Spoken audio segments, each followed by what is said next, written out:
This is Kaf Vav Amid Aleph, the Gufa. Rabbi Shimon ben Elazar Omer, Ein Madlikin B'Tzori. He says you shouldn't light your Shabbos candles with balsam. We gave a few reasons. Good smell, so come and take some. The danger involved. It's right in the middle there of Kaf Vav Amid Aleph. It's quite dangerous, so just stay away from it. Oops, I didn't share the screen. I'm sorry for those of you at home. Also beg your pardon for those who I didn't let in so fast. Here, we're going to start the Gemara over here. Right in the middle of Kaf Vav Amid Aleph, right there. So he says that it's he felt, Rabbi Shimon ben Elazar said that one should not light with balsam. And then it says, Rabbi Shimon ben Elazar Omer, Sori en eno ela sraf me'atzeh haktaf. What's the significance of that line? He explains to you that the balsam is the sap that comes from this balsam tree. Fine. Well, why is he telling us that? Well, one, so we know what he's talking about. And secondly, because perhaps there are those who would not want to use an oily derivative from a tree. It came directly out of the tree's wood. So that might not be the finest fuel for one's Shabbos candles. Okay, we've seen that before. And Rabbi Shmuel Omer, Kol hayotzei min ha'etz, ein madlikin bo. Whatever comes out of wood, you don't light with it. It's talking about wood-derived oils. Now, many types of wood, it's better that they're oily. Why? It means the wood will burn better, makes better firewood. And the eitz shemen, they say, an oily type of wood burns better than, let's say, the weaker types of wood. He says he shouldn't use any of those. Ela bayotzi min hapri. Sorry, no, Rabbi Shmuel ben Baroka Omer. There's two Rabbi Shmuels. This is regular Rabbi Shmuel, and here's Rabbi Shmuel ben Baroka to distinguish him. He says, Ein madlikin ela bayotzei min hapri. He's even more specific. Only use that which comes out of fruits. It's like I said last time, mostly talking about olive oil, but you could also get some pretty decent oils from other fruits, usually the nuts of those fruits. Almond oil and other oils, they're also fine for lighting. Rabbi Tarfon Omer, Ein madlikin ela b'shemen zayit bilvad. He's even more specific. You know what? Only use olive oil. So you see, each of these Tanoim got more machmir, higher standards. You know what? Don't use things derived from wood. Yeah, only use derived from fruits. Yes, use the ones derived from the finest fruit, the olive oil. So Rabbi Yochanan ben Nuri had enough of this. Why? Because nowadays we sometimes have psak based on opinions. We follow the opinion that's been followed in this locality, even though maybe somewhere else they've been following another opinion for a long time. But here this is significant because these are the sages. And a disagreement like this can be resolved. Sometimes the chumrah. Why? They'll sit and take a vote. And if they vote on such a thing and they say, you know what, Rabbi Yishmael ben Baroka, or Rabbi Tarfon even, their opinion carries the day. Imagine if we paskin like Rabbi Tarfon, it means you'd have to light and only light your Shabbos candles with olive oil. So that's why this is significant. So Rabbi Yochanan ben Nuri protested. Amad al Raglov. That's a Lashon protest, as someone pointed out. He didn't have to stand up, but it means he wanted everybody to hear him. V'amar ma yasu anshe Bavel she'en lahem ela shemen shubshimim. What about those Babylonians who only have sesame oil? Sesame is that a fruit? No. What does sesame look like when it grows normally? Sesame in the wild. Seeds of what? A vine? Does it look like peas in a pod? It's a flower. Yeah. Sesame flour. Like other sunflower oil and all other things. But that's not a fruit. That's not in Mehudar according to many of these Tanaim. Well, yeah, it's not olive oil. If you say, yeah, this might be a pre, and it goes as a boy pre eights, but it's not olive oil. Alexandria, you could get oil from radishes. Radishes are a vegetable, they're not particularly oily, but you'd be surprised. You can get all sorts of things from certain vegetables. Sorry about that. What will these Cappadocians do? Okay. Cappadocia,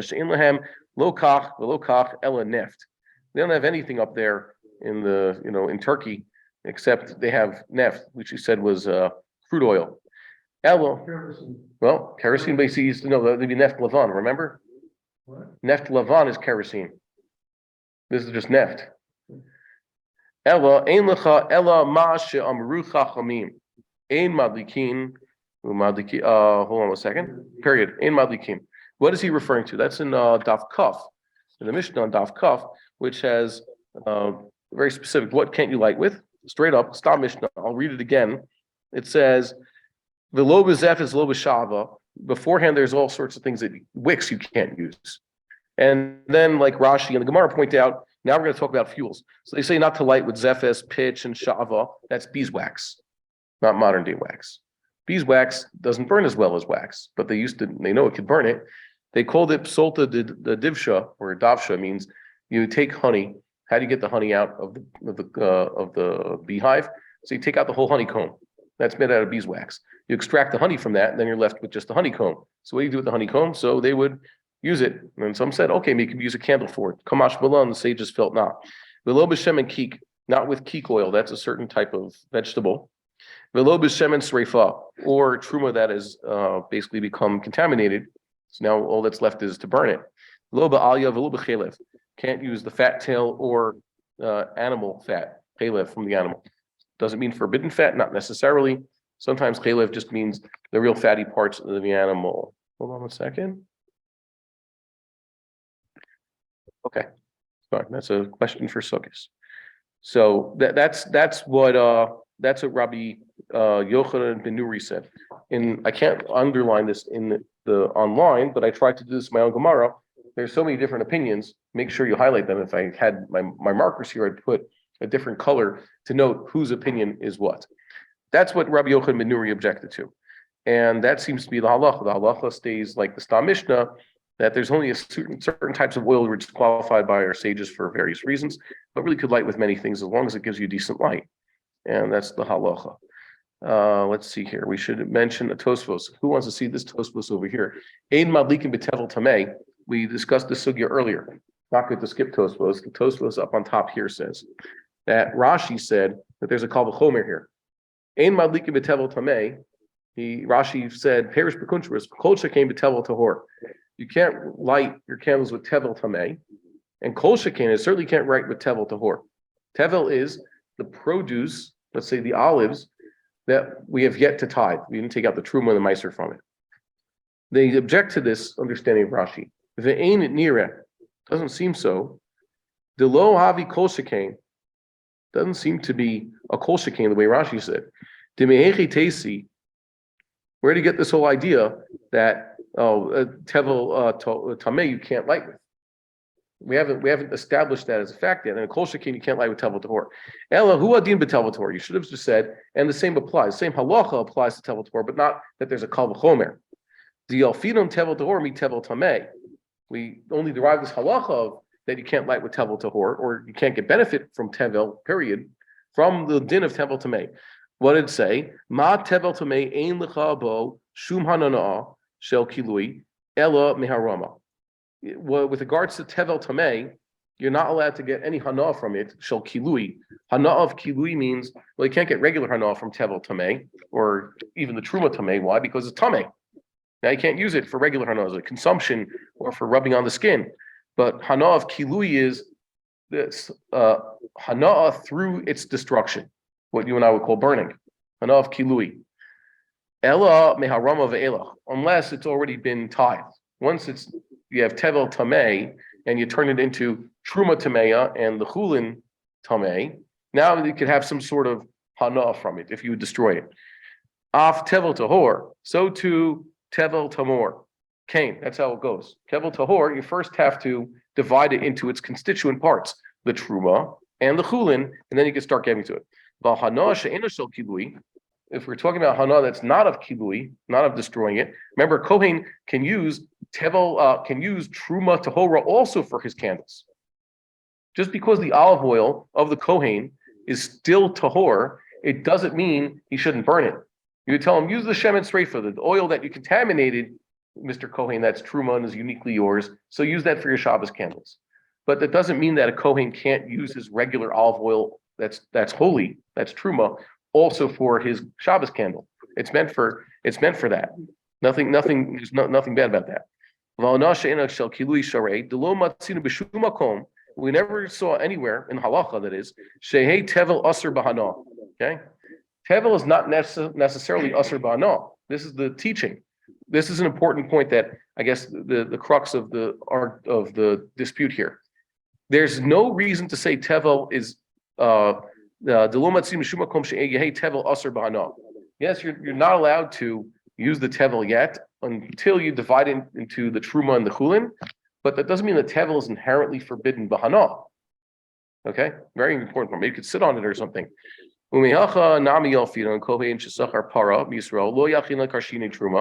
We learn, let's say this teaching. A Kohen rents a cow from an Israelite. He needs a cow to, I don't know, pull his wagon or something. He should not feed it karshine truma.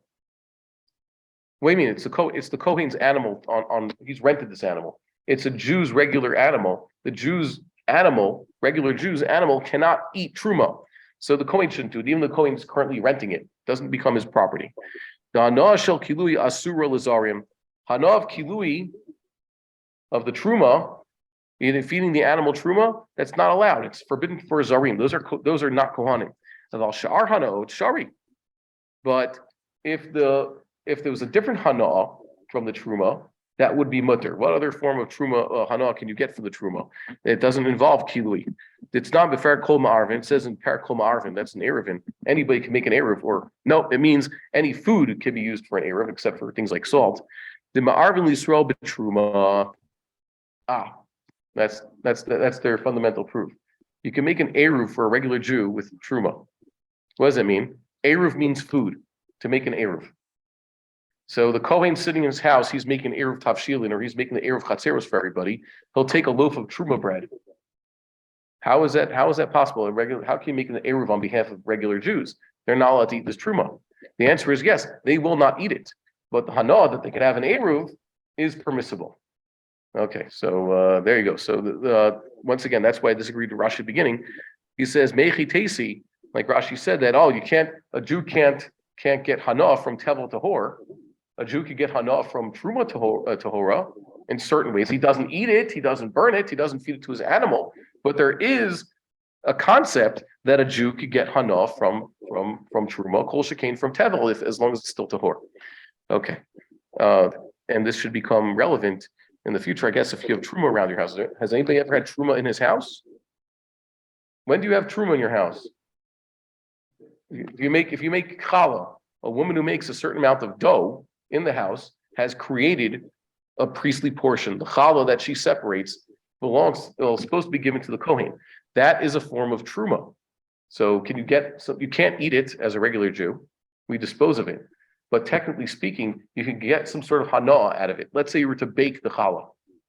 I'm not talking about the challahs you buy in the bakery. I'm talking about this piece that was separated off for the Kohen. Let's say it was baked. So it's a little ball. It's basically the size of a cupcake. Piece of bread the size of a cupcake. So you could use that to make your eruv. You need an eruv tavshil, and all you have is one baked piece of bread here. So use that bread, and who's going to eat it on Shabbos right after Yom Tov? So give it to your Kohen friend as long as he's pure, I guess. Okay, if he's a Kohen who keeps these halachas. I think we had this one. There's a kasha of the Rashba here. Well, someone has to eat it. So it doesn't mean you're going to eat it. You make an eruv.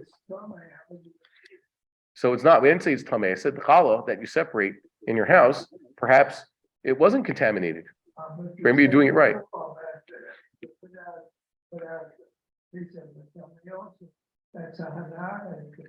Yeah.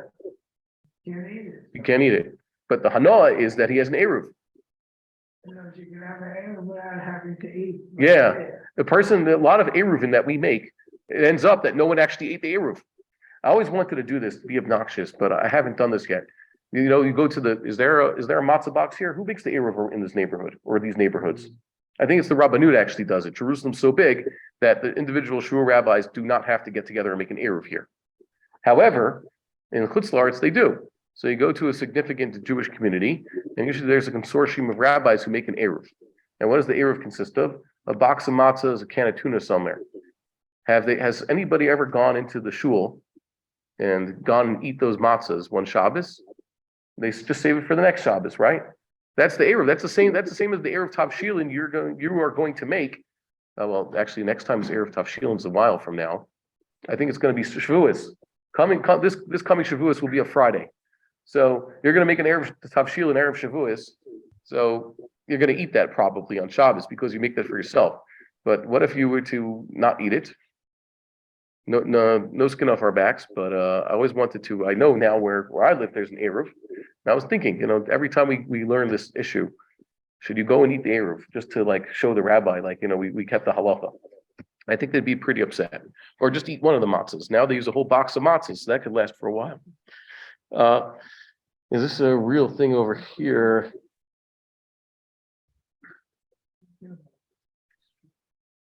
Okay, let's see this Rabbi Shimon Shizuri Omer Madikim B'Shem Pakuos Uveneft, but we haven't gotten to that one yet, so we'll get there. Okay, so this was Rabbi Yochanan ben Nuri's protest. He also says here, "En ilcha ela masha amru chachamim umadlikin b'shemen dogim." You can use fish oil. Question: where's that fish oil going to come from? We'll read that soon. Uve itron, and using tar. Rabbi Shimon Shizuri Omer madlikin b'shem pakuot uvneft.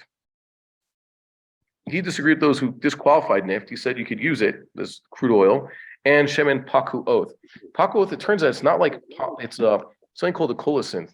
This wild fruit that grows in the deserts around here. It's not exactly a gourd, but they don't really use it anymore. It used to be used in traditional medicine. It's kind of bitter. It has an oil that they could use, so they would sometimes light with that. And Sunchu says, "Omer kol hayotzi min habasar ein madlikin bo ela b'shemen dagim." You can't use anything that came from basar. It means something that was alive, the flesh of an animal, including fish. You can't light with that except for with shemen dagim. Huh? Yeah. So chalev comes from animals. That's an animal product. Lanolin, tallow, all these would be included in this definition. So he says, Rav Shimon says, "Madlikim b'shem pakus." V'neft Sumcha says you could use if it comes from animal, you can't use it unless it's shemen dagim. So we've already disqualified shemen dagim. The Gemara is going to ask a question here. Sumchus hainu tanakama. Read what Rashi says here. I want to make sure we have it. Sumchus hainu tanakama. Rabbi Yochanan Nuri. Remember, he stood up on his. He was the one who was the defender of all these different types of oils. The fasil kol hanach demas nisim. He still says the Mishnah already exclude things that's good enough for us. What did the Mishnah exclude? The chaylev imni behadaihu. Animal fat is included. That's chaylev usually we say comes from behemoths, not from, let's say, fish or chicken. Okay. The chaylev imni behadaihu. The Mishnah disqualifies chaylev, animal fat, and Sumchus does also. So what's the difference? Dehu yotzei min basar. Chaylev comes from basar also. The aksher b'shem and dagim, and he also permits using fish oil. So they say the nafkamina between the Tanakama over here, who they called the Tanakama, was really just the anonymous Mishnah and Rabbi Yochanan ben Nuri. Rabbi Yochanan ben Nuri is not the Tanakama. He's not the first Tana we heard from in this brisa. Tanakama, in this case, doesn't mean first Tana. It means previous Tana. A previous Tana said this. It says, Ika benaihu de Rav Baruna. Nafkamina would be Rav Baruna's position. Amar Rav, Rav Bruna Amar Rav, what Rav Bruna said in the name of Rav, whatever that position is, the lo Mesaimi, but we do not know who said what. So what Rav Bruna say in the name of Rav? Read what Rashi says. He said, the Amar tzarich latet l'techo shemen kol shehu. He says, in order to qualify this type of oil, you have to put in shemen kol shehu, some real oil. What's real oil? It means talking about decent oil, like olive oil. Okay, you put an olive oil into this rendered fat, and that might make it usable. Inami the aksher chalev mehutach b'taroves shemen kol shehu. Okay, or possibly he allowed rendered fat, animal fat, if it's mixed with a little bit of olive oil. Kol shehu. I don't know how much is significant. I don't know. There's always that case of why they don't want even Sephardic rabbis who allow matzah shira on Passover or don't like certain matzah shiras that they mass produce. I thought all Sephardim, they're eating matzah shira all day long. It turns out they don't.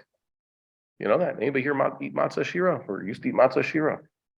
Okay, so what's the problem? Make matzah shira. It's permissible according to the Shulchan Aruch. They say that the problem with matzah shira is possibly that Really, you're just supposed to use fruit juice. Just use apple juice and oil or eggs, whatever it is they're putting in there. But once there's water in the mix also, it might get chametz faster. So because Chazal, really according to chemistry, it takes a significant amount of oil. Why doesn't apple juice cause flour to leaven? Let's say you just take flour and apple juice, mix them together, real apple juice. Will you get chametz? No, it can't rise. The apple juice is too acidic. So you start diluting the apple juice. If you put a drop, an ml of water into that bottle of apple juice, you haven't really lowered the acidity enough that it makes significant change. But if you would make it half apple juice, half water, now already the pH has gone up. That raises the pH because apple juice is acidic, so it has a low pH. When you raise it, it goes back towards 6. So now that it's half apple juice, I can understand, yeah, that's what Chazal we're talking about, significant amounts of water.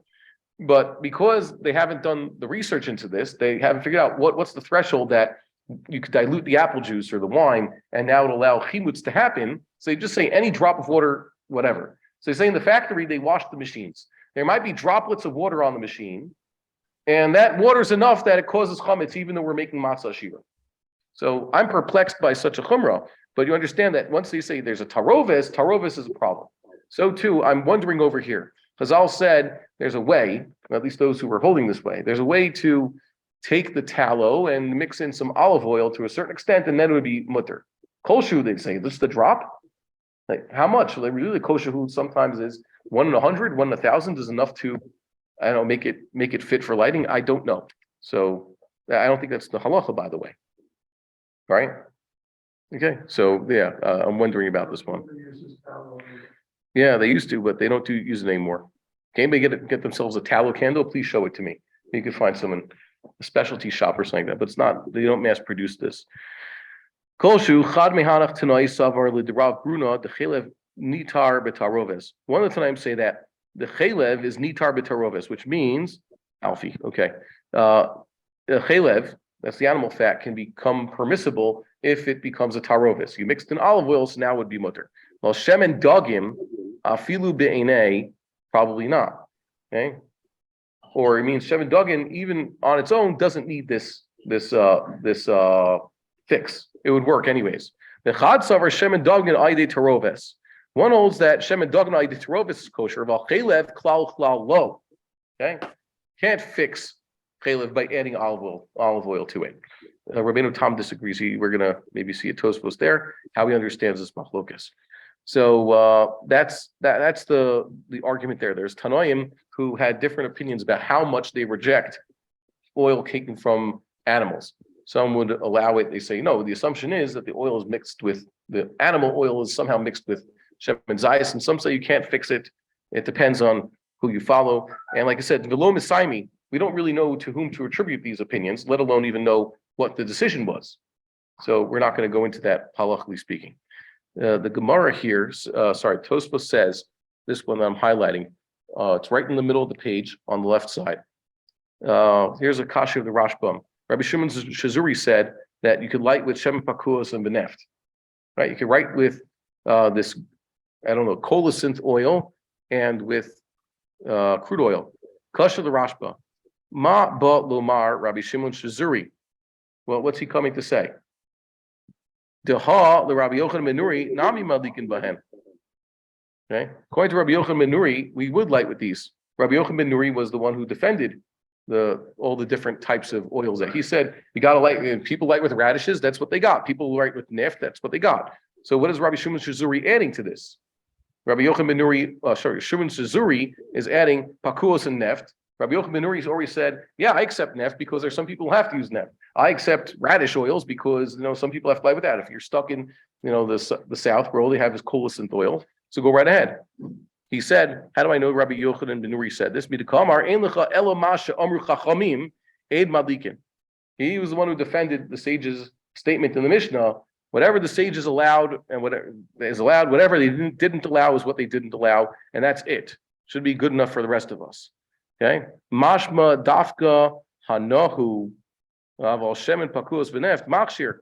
The sages disqualified those. Mashma that they would allow the two items here that Rabbi Shimon Shazuri is now mentioning. The o de neft machshir be'edya. Neft is actually even explicit.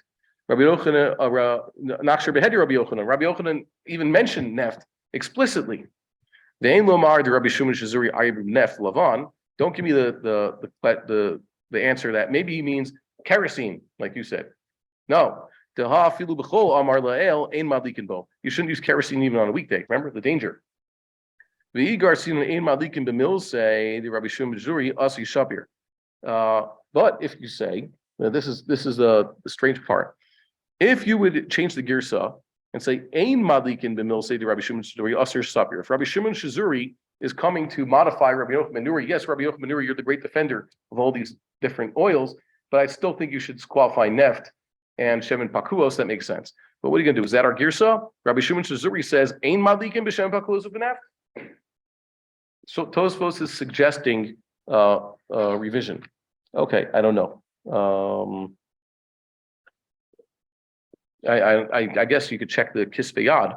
Is there a mark here? I haven't seen that anybody suggests seriously that there should be a change in the Ksav Yad. I've wondered about this. Rabbeinu Yonah is the one who says that, you know what, it must be that the Masechet Sofrim has mistaken it in the Girsa. Masechet Sofrim says, when is Kiddush Levana? When are you supposed to do Kiddush Levana according to Masechet Sofrim?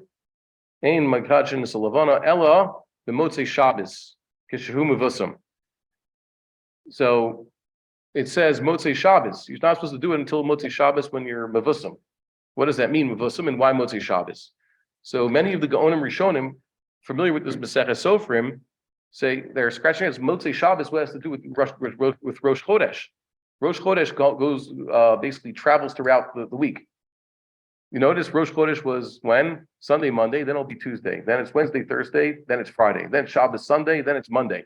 Rosh Chodesh is the most evenly distributed moed of all the ones in the Torah. Every Rosh Chodesh itself has only certain days of the week it could fall out on. Every holiday has certain days of the week. But Rosh Chodesh, objectively, is equally distributed across all the days of the week throughout history, right? It doesn't have a preference for Sunday. 1 out of every 7 Rosh Chodesh is a Sunday. 1 out of every 7 is Monday, etc.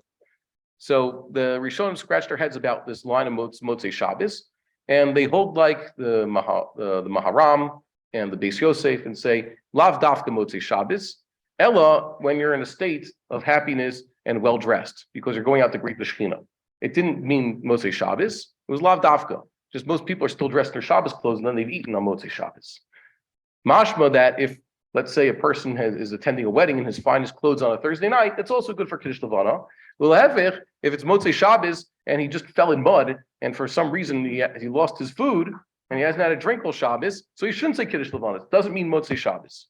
But Rabbeinu Yonah said, no, edit out those words. It must be a mistake in the Girsa of Masechet Sofrim. It doesn't, Motzei Shabbos, those words are not there in the Girsa.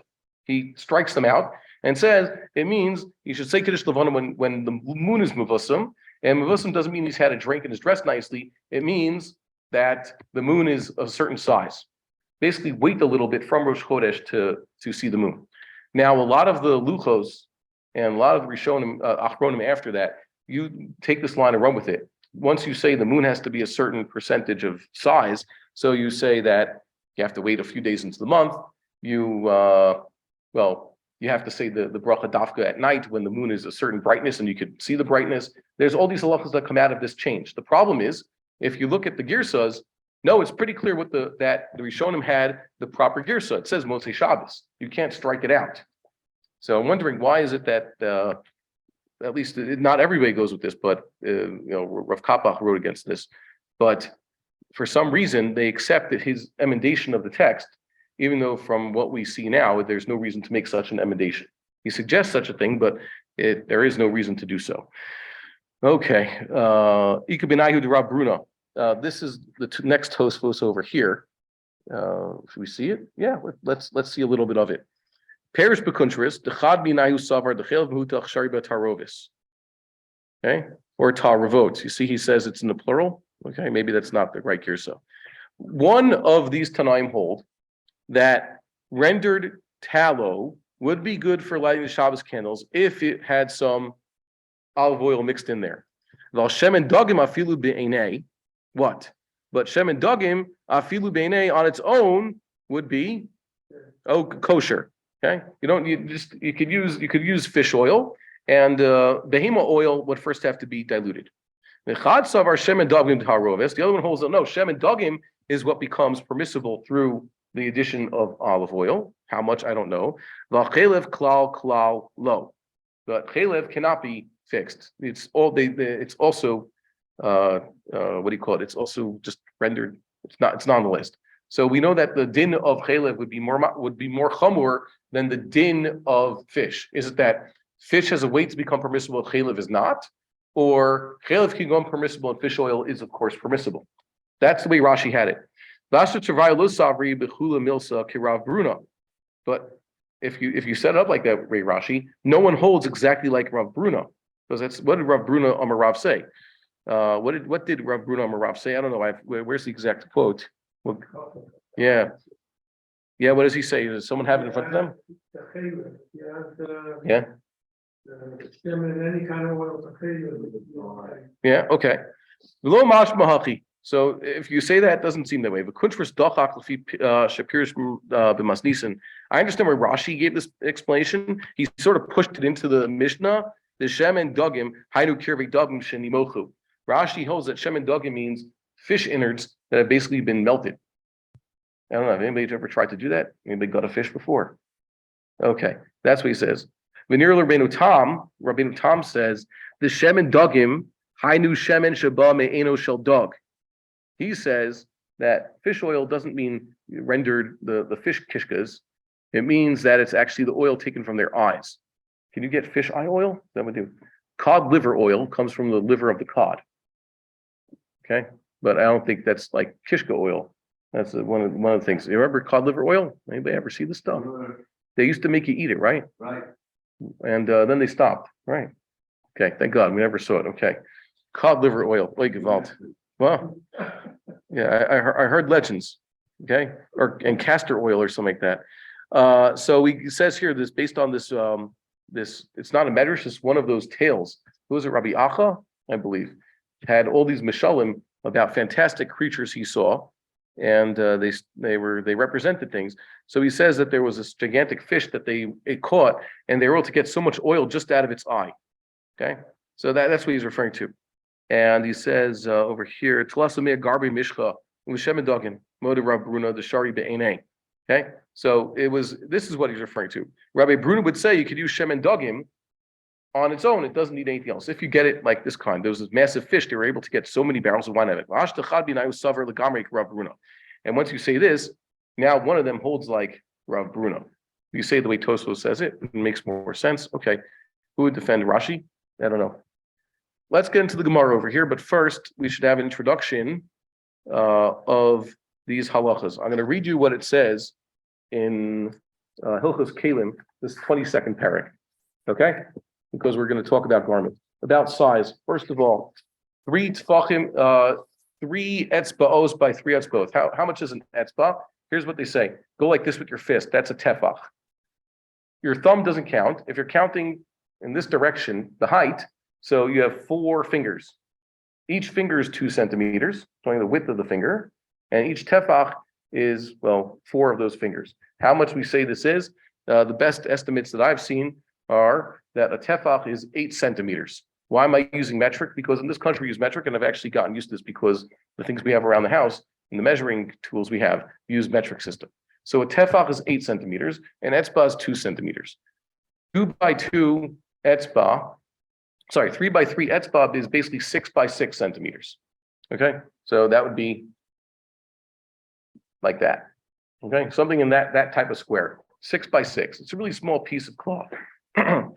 And a tefach is 8 centimeters, 4 etzbas. So it's basically 8 centimeters by 8 centimeters.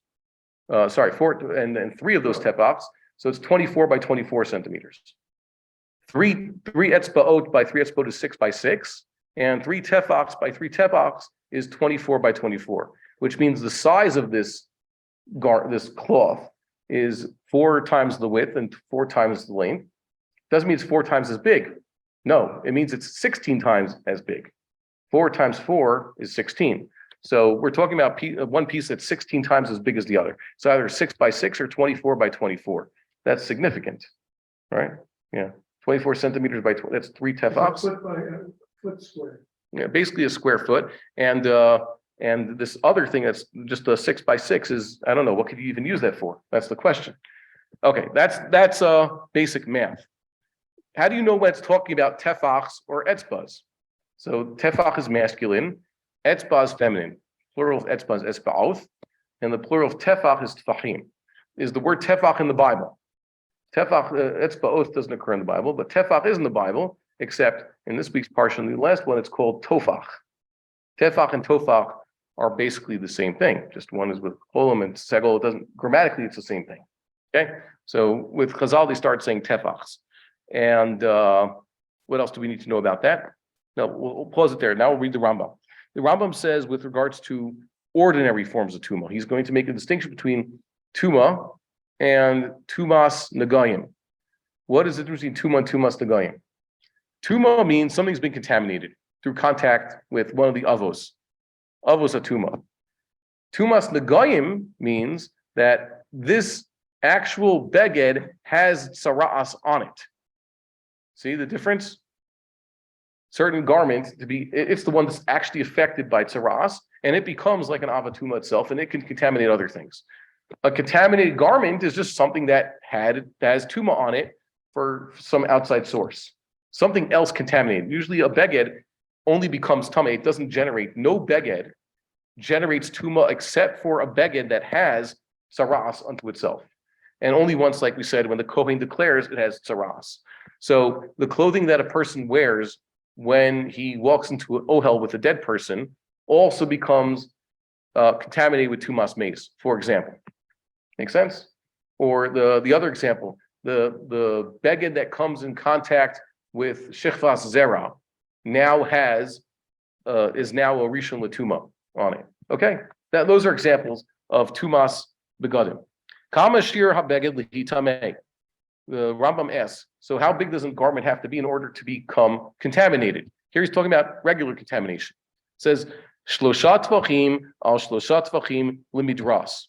In order to be contaminated through midras, which means it's being stepped on by one who actually conveys tumat midras, like let's say Anida or Azav, not everybody who's tameh conveys tumat midras, by the way. Shlosh etzbaot al shalosh etzbaot michuvanot im hamalal letumatamet o l'shar tumot. And it's only 3 by 3 fingers, which is the 6 by 6. If it exactly, by the way, im hamalal. What's the malal? That's the extra, I guess, the frill at the edges. Okay? Nowadays we make talisim with malal. It's just for show. It's not actually there. You could cut that off even, right? So it takes by that. L'tumat meith o l'shar tumot. So for midras, we say it's a higher standard. 3 by 3 tefachs can be contaminated by midras, but smaller than that, it will not be contaminated by the tameh person stepping on it. And if it's 3 by 3 etzbaot, it could already become contaminated through tumas meis and other forms of tumah. Then he's going to modify this. Bamed dvar mamurim v'vigdei tzemer ufishtin. This rule I just gave, difference between 3 tefachs by 3 tefachs and 3 etzbaot by 3 etzbaot, applied to garments or pieces of cloth. Many times beged doesn't just mean garment, like we saw in the Gemara. Sometimes beged means an actual garment. Sometimes it means cloth, and that's all it means. He's saying cloth made out of wool or linen has this distinction. Bigger pieces of cloth, tameh midras. Smaller pieces of cloth could even be contaminated from tumat mate or perhaps a tumat sheretz, whatever you have there. If you make the cloth out of some other material or some other species, what's Rashi's example? Sha'ar minim is cannabis and cotton. Rashi uses the Hebrew term for cotton, which is tzemer geffen. Kotna is a foreign word, cotton. Kotna, so that's the one we use nowadays. But tzemer geffen is what Chazal called cotton. And cannabis might even be linguistically from the word kinei bosem. Kinei bosem are mentioned in the Bible as some sort of fragrant herb that they use to make incense from. And it turns out they've discovered that in turn, here in the land of Israel, people were actually burning the stuff as part of incense and cultic rituals. And in the sages' time, people basically forgot about this. In Rashi's time, people were not smoking their cannabis or their hemp. They were using it to make clothing, inferior clothing, but clothing nonetheless. And then somehow or other, the Arabs started smoking again, and now the world is going crazy. So don't do it. As someone told me, don't try even medicinal marijuana, even extracts for it, because it will make you stupider. Okay, it causes brain fog. So just stay away from Ashrei meat that doesn't do any of these things. Ein mekaben tu mekol tumot elim haya bahen shloshat v'chin al shloshat v'chin o yoter. Okay, when it comes to cotton and cannabis, and I guess everything else under the sun that you can imagine, they actually have a threshold, once again, of 3 by 3 tefachs or more. So whereas Zemer Pishtin have the threshold of 3 by 3 etzbaot, which is 16 times as small to be contaminated with shar tumoth, if you're talking about cotton will not be tamei meis unless the cotton cloth is already like a whole foot squared. Because it says, Shneimar oveged. Mipihash mua lamadu, sheba katuv l'rabot, shloshat v'chim al shloshat v'chim, bishar begadim l'tumah. The drasha, which we'll see soon, in the next page of the Gemara, says that other begadim, shar begadim, not semer, not pishtin, not linen, not wool, those can become contaminated if they are large enough, contaminated with, let's say, tumas meis. Okay, and then the Rambam modifies this even more so. Bamed devar mamurim b'kra'im ha'ba'im in ha'bagadim. If you're talking about pieces ripped from larger cloth, you get a cloth this square, a foot by foot square. Where'd you get that from? What are you going to do with that? Maybe you cut it off the back of your shirt or something like that. It came from a shirt. If a person were to actually weave, just for whatever reason, a piece of cloth, square piece of cloth that is not, you can't wear it. It's just a square piece of cloth. There's nothing you could use it for yourself. If you made it that way on purpose, that's l'chachil. It wasn't cut from a bigger cloth. So now it can also, it's susceptible to impurity, except for tumat midras. The only beged that could actually accept this is a beged that can be stepped on. Midras has to be a certain size. So there's, once again, with shar begadim, there's this threshold of the size has to be 3 by 3 tefachs, 24 by 24, unless it was dafka made that way. If it was made that way, a whole piece of cloth that's, let's say, just 20 by 20, that could also be contaminated, just like a piece of cloth made out of wool or linen. That's for shar tumos. Let's read what Rashi said, what the Rambam says here regarding the tumah of tzaras. And when you read the Gemara on the next page, it's not so clear which one they're talking about. You have to really keep yourself on the ball. Let's say make a note in the margin each time, which type of tumah are they talking about? That would really help. He says here in the 12th parak of Tumas Tzaras, he says, "Pachot mishalosh etzbot al shalosh etzbot min ha'arik eino mitamei bin ga'im." If you have something woven that is less than 3 by 3 etzbaot, 6 by 6 centimeters, it cannot become contaminated through tzaras. Okay, that's the threshold for tzaras is also 3 by 3. He says at the beginning of the 13th parak, Ein mitamei bin ga'im ella bigdei tzemer ufishtin bilvad. With regards to tumas tzaras, only garments made out of wool or linen are susceptible. Not sharminim. O hashasi o ha'erev shel tzemer ufishtin, or something woven, warp and woof of wool and linen. V'chol klei ha'or ben kaseh ben rach, or things made out of leather. We haven't discussed leather at this point. Leather is not woven. Leather is not a fabric. Leather is animal hide. Okay. Or leather that has been colored through the hands of heaven. I don't know, they left it outside and it changed colors. We have leather of all different, most of us are wearing black leather shoes, right? That didn't come off the cow that way. So they had to blacken it some way. So there's ways to do it.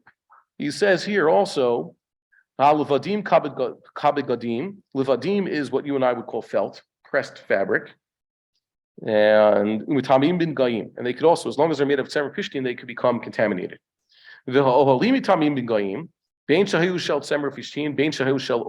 Also, a tent. People used to live in tents, by the way. You can't find yourself a wool or linen tent or a leather tent.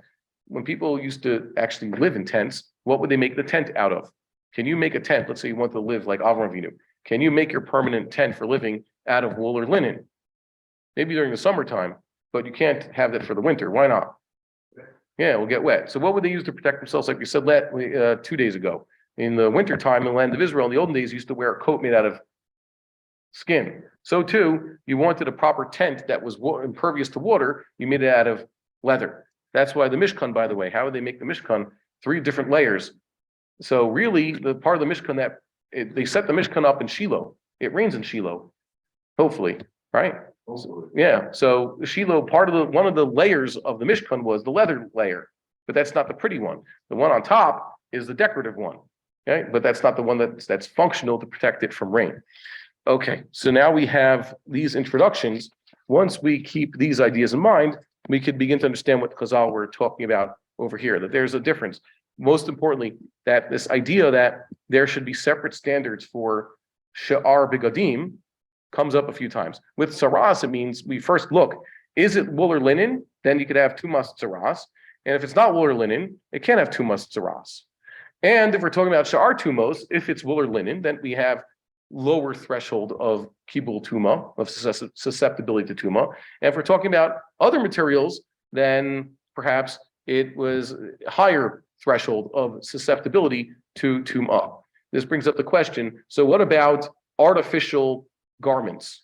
Nowadays, I'm willing to bet that many of us are wearing garments not made out of wool or linen or even cotton, but actually cotton polyester blends. I don't think anybody here is wearing anything made out of wool. Maybe you're wearing woolen pants, dry clean only, but usually that's not the case. Also, the sweaters that we make, they're not made out of wool anymore. They're made out of a cotton type of weave, a special type of yarn that mimics the wool. So what would be the din of synthetic fibers? This is a nafkamina with Hilchos Tzitzis. So that one's easy to say, well, if it's woven, what do we care what the actual threads look like under the microscope? But once it looks like it's cotton or whatever, so it should be also included in at least the mitzvah de rabbanon to put tzitzis on it. And some would say no. Let's say you have an entirely mesh tzitzis. It actually looks like it's made of some sort of plastic. Would that be proper tzitzis? So some will still allow that. Then they say, well, the mesh, it's so see-through. There's like the paritz is merubah min ha'omed. That definitely not where tzitzis. I myself am uncomfortable with artificial tzitzis. That's entirely artificial. At least it should be like the begadim we wear. Our shirts, what? Yeah. Well, my shirts are not cotton. They're cotton polyester blend. So just like this, functionally it's cotton. So too, if I wear a shirt like this all the time, and I can even wear a suit jacket that itself, it's a type of shotness. It's just not shotness of wool and linen. So if I could wear clothing like that, so too I can make my tzitzis like that because that's the derech.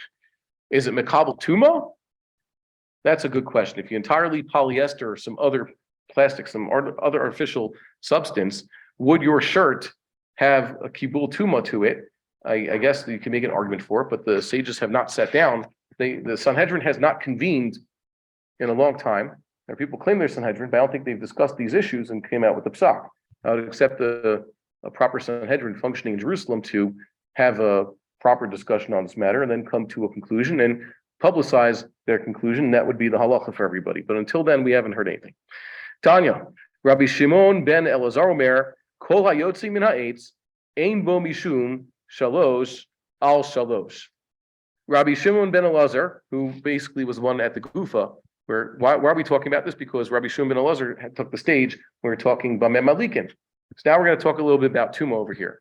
He says, it doesn't have a din of shalosh al shalosh. Rashi says, L'kabel Tuma begimel etzbaot. You have something that comes from wood, so it cannot be Mekabel Tuma with at a size of 3 by 3 etzbaot, which is 6 by 6 centimeters. But you could use it for your schach. It's a plant derivative. It's not Mekabel Tuma yet, so you could use it as schach. Imagine that, using threads, raw thread taken from a plant-based material, from linen or cannabis, and using that as schach. I've seen some clever schach in my day, but never something like this. But technically speaking, you could use it. I've seen one guy, he had his the gardeners come and they cut all sorts of prunings and trimmings from his garden, pieces of tree, pieces of bush, all sorts of things. Another guy came and just loaded up onto his cart and just stuck the whole thing on top of his sukkah. It works, okay, except for pishtin. Pishtin is exceptional. He's apparently saying that something made out of linen would be susceptible to tuma, even if it was just the size of 6 by 6. Like the Rambam says, once you have a piece of wool or linen that's 6 by 6, we should read it again. Well, what's the difference over there? It was in here he says Kalim. Here kamashir abeli tamei shaloshat tvachim al shaloshat tvachim libidras shalosh etzbot al shalosh etzbot mechubano dimalal tumat meilu shar tumot, and that's talking about Tzemer Pishtin. But the other garments, unless they're dafka made that way, they wouldn't have such a case. So that's what Rabbi Shimon ben Elazar is saying. Now let's read Rashi over here. Masechet sukkah. You can make your sukkah with it. Normally you could say, well, I'm just making a sukkah right now because we want to sit outside on Passover. For Chol Hamoed, so we're going to create some sort of structure for shade. That's not what he's talking about. He's talking about the ritual of Sukkot, for which we have very strict halachot. What can you use as the roof of your sukkah? Being that it cannot receive tumah, we do not use something that is susceptible to tumah as chak. So it says Masechet Sukkah. It says migornecha mikvecha. Interesting. Rashi here contradicts sort of what he's saying. Rashi says, what are you supposed to use for schach? Something that comes out of your goren and your yekev. So let's goren and yekev. But Rashi at the beginning of Sukkot says you're trying to mimic the Ananei Kavod. So which one is it? You're mimicking Solas, Goren, and Yaakov, or you're mimicking Ananei Kavod?